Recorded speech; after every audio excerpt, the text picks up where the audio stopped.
Ready start. महोदय, यह भी विचार किया गया है कि जो व्यक्ति समाज में काम करता है, चाहे आविष्कार का काम करे, चाहे दूसरा कोई काम करे, उसको उस काम में तब तक सफलता नहीं मिल सकती है जब तक कि समाज का सहयोग या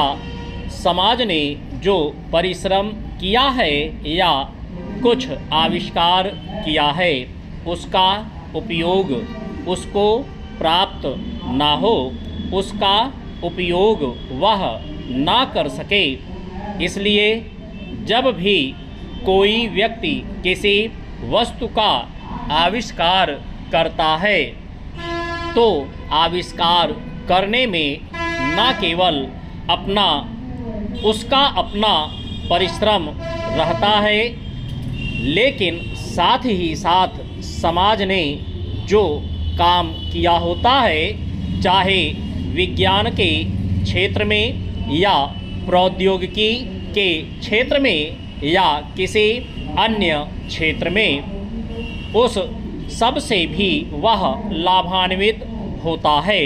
इसलिए जब हम किसी आविष्कारक के किसी आविष्कार के अधिकार की रक्षा करना चाहते हैं तो उसके साथ साथ यह भी विचार हमारे दिमाग में आता है कि जिस व्यक्ति ने समाज की सहायता से आविष्कार किया है, उस समाज को भी उसका फल अधिक से अधिक मिलना चाहिए। माननीय मंत्री जी ने भी कहा है कि पेटेंट लॉ इस सिद्धांत पर आधारित होना चाहिए।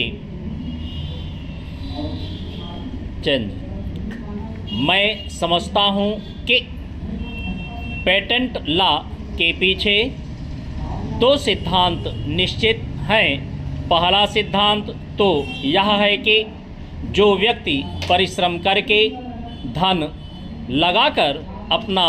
दिमाग लगा करके किसी वस्तु का आविष्कार करता है, उसके तथा अपने परिवार के लोगों के अधिकारों की जहां रक्षा होनी चाहिए, उसके साथ ही साथ जैसा मैंने अभी कहा है, कोई व्यक्ति समाज में व्यर्थ में काम नहीं करता है, वरन पिछले समाज के लोगों ने जो जो काम किए होते हैं, चाहे विज्ञान के क्षेत्र में या प्रौद्योगिकी के क्षेत्र में या किसी अन्य क्षेत्र में, और जिनके आधार पर वह कोई आविष्कार करता है, उसको उसका प्रतिफल तो मिले, लेकिन जो परिणाम हो उसका प्रतिफल समाज को भी मिलना चाहिए। मंत्री महोदय ने कहा है कि जो यह सिद्धांत है वह भी इस विधेयक के पीछे स्थापित किया गया है और इस बात का ध्यान रखा गया है कि जहां हम किसी व्यक्ति के आविष्कार के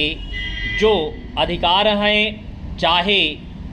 धन के उपार्जन का अधिकार हो या प्रतिष्ठा प्राप्त करने का अधिकार हो, उसे प्रतिष्ठा का